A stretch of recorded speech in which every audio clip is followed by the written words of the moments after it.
start of the fourth quarter between number 5 Denver and Penn State. Penn State leading 7-6 over the Denver Pioneers. Anthony Santaniello and Anders Jorstad with you on GoHofstra.com on the campus of Hofstra University, James M. Shuart Stadium. And Anders, certainly what a defensive performance that quarter from Penn State. Connor Darcy really keeping the Nittany Lions ahead in this game. Yeah, Connor Darcy with a lot of great saves in that last quarter. You could see the Penn State sideline was just getting really pumped up, and they were really ecstatic by the job that he was doing and the entire defense in general. They forced 3 turnovers by Denver to keep the possession on their side for as long as they possibly could. While there were a few penalties for them, they left them with a man-down opportunity. They were also able to contain Denver on those terms, so I think that they did a really good job overall of making sure Denver doesn't keeps the score down. Darcy has 13 saves on the afternoon to just 6 goals allowed. One of those goals coming on the extra man, and a face-off violation goes against Billy Lombardi of Penn State. So Denver will take possession off the face-off. Denver moving left to right. It'll be the normal suspects for them, Zach Miller, Tyler Pace, and Brendan Bomberry in the midfield, Eric Adamson, Connor Canizero, and Wes Berg on the attack. Far side, it's Bomberry. Canadian native gives to Zach Miller. Miller gets around his defender.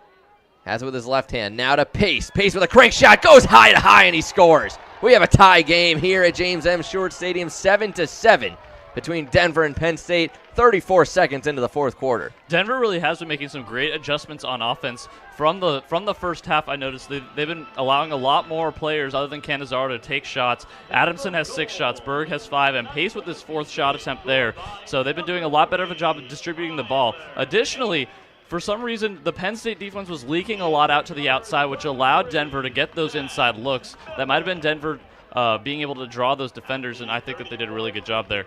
It'll be Baptiste and Lombardi at the face-off X again. 14:26 to go in the fourth quarter. Tie game here at James M. Shuart Stadium. Denver comes away with the face-off. Chris Hampton, the winger, to pick it up for the Pioneers.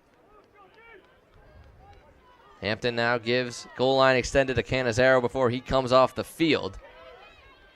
It'll be Brendan Bomberry replacing him. Bomberry now with possession on the near side, gives to Adamson, goal line extended. Back to Canizero. Denver swings it around the perimeter. Bomberry. Now Miller has it face guarded by Mike Richards. Miller to his left. Goes now to Berg, goal line extended. Berg draws a double team. Now to Pace. Pace again, goes high to high, saved by Darcy. And Penn State comes away with the rebound. Triple teamed is the Penn State defender. That was James Chakey. His stick gets knocked out of his hands. Denver with possession. Ball being fought for. It's Mike Richards that comes up with it for the Nittany Lions. Penn State going for the clear, and they will get it. It's James Chakey crossing the midfield line for Penn State. Turnover in the midfield. Actually, Richards dove at it. The errant pass coming from Chakey. Denver comes away with possession. Here's Mike Reese. He loses possession as he enters the restraining line. Another stick flies out of the air. Denver still has possession being fought for right outside the midfield line, and they play it towards the attacking zone. Penn State will pick it up, and they'll keep possession. Ball goes out of his stick, out of bounds. Denver keeps possession in the attacking zone. That was J.P. Burnside that lost possession for the Nittany Lions. Here's Berg, right around at X. Canizero, high-to-high shot, blocked. Shot by Connor Canizero. And now Berg at X. What a series of events there. I know. That was a really strange series of events, sequence of events for this game. There were 4 or 5 turnovers there. We have not seen that in this game. So I think both teams are playing with a lot more aggression. Denver knows they can take the game over again, but Penn State wants to keep the upset alive as well. Very clean game up until that last series. As Eric Adamson has it for Denver. Rolls to his left, enters the restraining line. Goes to goal line extended, now back to Bomberry. Bomberry to his right, now to Berg, top of the slot, high-to-high shot, he scores! Wes Berg gives Denver their first lead of the day. 8-7 Pioneers, under 12 minutes to go in the fourth quarter. And if you're Denver, you got to like the momentum swing right now. You took Penn State out of their rhythm with that last series of possessions where they were fighting over that ball so much because Penn State lost a lot of possession opportunities on that sequence of events. They have 7 turnovers now on the game, which is equal to Denver's, and I think Denver's playing a lot more even in general now with Penn State. They have the momentum swing, and Penn State is clearly not happy about it. And Penn State calls another timeout as Coach Bill Tierney of the Denver Pioneers certainly coming out with a game plan in the fourth quarter to give Denver the lead. They lead 8-7 once again behind the go-ahead goal from Wes Berg, his 16th of the season, the assist from Brendan Bomberry. And Denver's really starting to take over on offense. They've got 33 shot attempts. They become a lot more accurate with those, as now 22 of them are on goal, while Penn State has 24 shot attempts, although 16 of those were on goal. They're still being accurate. They're just not getting as many attempts anymore. They're turning the ball over more. They're allowing Denver more chances on the inside, and their defense is breaking down. I don't know what's happening here, but Denver seems to have figured out Penn State's defense. They really have. And Denver, I think, maybe just going back to their old style of try to get something going quickly instead of, as you give Penn State more time in the defensive zone, I think they start to lock down defensively and really figure it out for Denver, whereas if Denver moves as quick as they possibly can in the attacking zone, it catches Penn State off guard, and that's when the defensive slides and the defensive miscues come. Yeah, once Denver fell down, once Denver was down in this game, they started to doubt themselves. They started to wonder, they started to become more hesitant and wonder, well, maybe I shouldn't take this shot. Maybe I should think about passing it more. And I think that's what really led to them being in more of a slower offense, which they weren't used to. It took them out of their rhythm, and now they're thinking, okay, we just got to play Denver offense. We just got to play our game, and if we play our game, we'll be able to take this lead back, and that's exactly what's been happening. So coming out of the timeout, Trevor Baptiste will be at the faceoff dot once again for Denver. He's won 12 of 18 here today. Only a freshman in Baptiste from Denville, New Jersey, 5'10", 215. Coming into today was at 68% on the season, so he's right around his season average. He'll be going up against Billy Lombardi once again from Rochester. Came in at 52% on the afternoon. 11:57 to go in the fourth quarter. 8-7 Pioneers lead. Baptiste and Lombardi at the faceoff X. Baptiste wins it clearly. Enters the restraining line.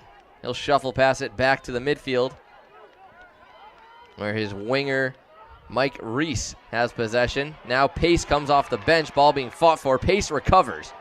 What a great fourth quarter he's been playing so far. Tyler Pace has it at X for the Pioneers. He'll cycle back up top to his midfield position, and Wes Berg will have it for the Pioneers. Berg at goal line extended, picked up by Canizero. Now Canizero has possession. Rolls around to the near side. Goal line extended, swims back to his left. And now it's Zach Miller on the far side. Miller to Adamson, now to Canizero, and Berg on the far side alley. Zach Miller all the way back at the Hofstra H on the midfield, and he carries it into the restraining line. Gives to Pace, top of the slot. Pace now to Miller. Swims back to his left. Gets a pick from Pace. Now here's Bomberry. Bomberry to Pace near side. Pace rolls to the crease. Draws a double team. Now has a long pole covering him, as that's James Burke. Berg has possession on the far side for Denver. Berg rolls to the slot. Now to Adamson. Eric Adamson rolling to his right. Fires a shot. Goes wide. Canizero was closest for Denver, so they'll keep possession. 10:27 remaining in the fourth quarter. A really interesting offensive change Denver's made is that they've been letting their better outside shooters leak to the outside, get better open looks, and therefore disrupting the Penn State defense, making them come outside so they don't clog the middle as much and giving them more opportunities. There's Canizero at X, now Berg. Berg goes to the far side. Looked for Canizero, couldn't find him. Now Miller back to Pace in the midfield. Pace, far side Adamson. Adamson with his left, goes to Canizero behind the net. Canizero taking his time, rolls towards the goalie, fires, gets between the goalie and the defender, and scores. Connor Canizero, his third goal of the game, the hat trick for the sophomore.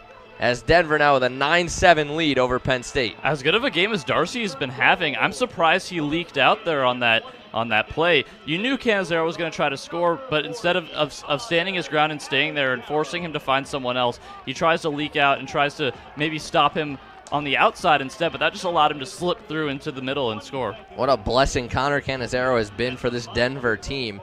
That's his 22nd goal of the season, third today. He now has 35 points on the season to lead all Denver scorers.